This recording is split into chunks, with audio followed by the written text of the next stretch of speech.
Moffat, and I want to talk about Mr. Andrews, the stationer's chemistry master. Mr. P.H. Andrews, BSc Nottingham and MA London, joined station as a senior chemistry master in September 1958. I can't remember his first names and whether he had a nickname, but he was my chemistry teacher in the sixth form. I vividly remember the first lesson in the sixth form with him when he had all the chemistry group in the sixth form chemistry laboratory. He drew a normal distribution curve for ability and intelligence on the blackboard and explained that on the left-hand bottom of the curve were the real dunces of the country, and on the right and bottom were the top 5% in the country, which we were in.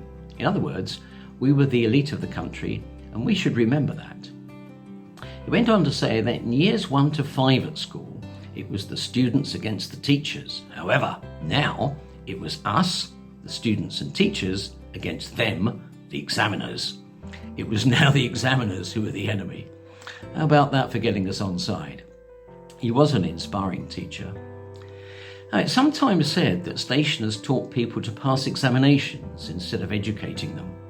In Mr. Andrews' case, he did both. He did teach me how to pass the A-level chemistry examination, but he also definitely educated me about chemistry, which put me in good stead as I went on to be both a pharmacist and a chemist in my professional life.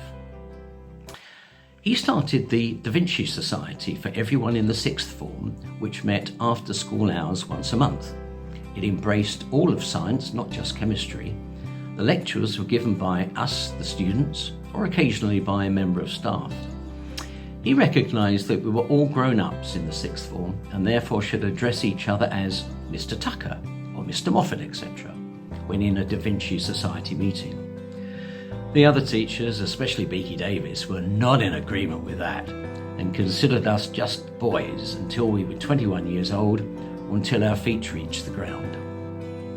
Mr. Andrews arranged outside visits, for example to the London Planetarium, National Physical Laboratory, and a very enjoyable day out in Stratford-upon-Avon. He put enthusiasm into his teaching. I remember one day when he was teaching us semi-micro methods of chemical synthesis in the laboratory. One bright spark asked him why we couldn't do micro methods instead of semi-micro methods.